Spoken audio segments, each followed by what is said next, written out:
जगन्नाथ सांग मैंने आपण मानक मो मिनी ब्लॉग को स्वागत जनावि समय जे संध्या 7:30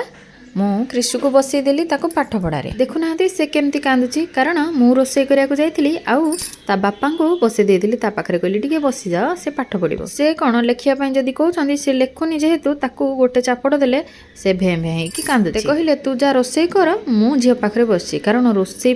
समय हो गला समय मु ता पाखे बसी किंतु जेहेतु समय हो गला रोषे करिवारे मु पड़िली रोषे घर को आउ हबी बसते झील पाखे राति खाइबार होउथला मटर आलू घुगुनी को आउ रुटी तोरा तो 7टा बेलू सिझे देइतिली खाली बास मसला कसिकी टिके ताकू छाड़ीबार अछि से रसुण पियाज कंचा लंका और टमाटो को दरखंड भाव में जेमती छेचा भलिया ताकू टिके जस्ट थोड़े ग्राइंडिंग कर देली तापर जीरा लंका फुटेकी हळदी लंका गुंड चिकन मसला कि मीट मसला ता भितर गोटे आइटम जहाले दे देबे तापर मटर को छाड़ देबे ए तो हला मटर भुवन रेसिपी आ जदी शीघ्र करिबारे थिबो रोसई मटर आलू भुवनटा बेस्ट होची कारण मटरटा केवल सिझेइथिबा दरकार तापर तो शीघ्र हे जाई तो सरीगला तापर बनैली रुटी रुटी एते वर्ष हलानी रोषे कलेनी किंतु रोटीटा मोर गोल हबार नाही देखुना केमती रोटीटा हेची तरकारी हमर कलर लंका पड़ी नाही जेमती कलर आसला तो खाइबो कलर कोन बा आवश्यकता या भितरे हबी मु कृषु खाई सारी की कृषु को आउ थरे पाठ पढ़ारे बसे देइछि तू आमे टिके शीघ्र खाइ दउछु सेति पई कृषु सोइला बेले को 11टा होची ता भितरे 11टा जाय केवल दुष्ट हबो सेति पई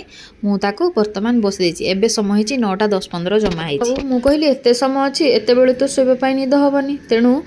जहा जेमती सफा सुतरा काम टिके थिला झियर डेली यूज ड्रेस सब एई सब माने ड्रो रे मु रखुथि ए सेल्फटा जो आना हेची सेतिरे सब नुवा ड्रेस अछि एइटे छोटो बेलु तार एई सेल्फ माने डब्बा ड्रो भितरे सब बेले तार डेली यूज ड्रेस ही रहे जदी एई टाइप रो गोटे सेल्फ घरे थिबा ना बहुत गोटे अलिया आवर्जना ता भितरे रहि जिवो भितरे मध्ये ता पूर्वरु खाइ सल्ला परे मोर गैस फैस धुआ धुई करी रोषे घर सब धुआ धुई कर देछि कारण सकाळे जदी शीघ्र सुखी जाइथिबो राती सारा ताले हमकु रोषे करे पे सुविधा हबो तार देखुछंती केते टाइम 11टा टाइम हेलानी ए पर्यंत कृषु सोइनी ताकू सोइला बेले को 11:30 परे हबो रहूची जय जगन्नाथ।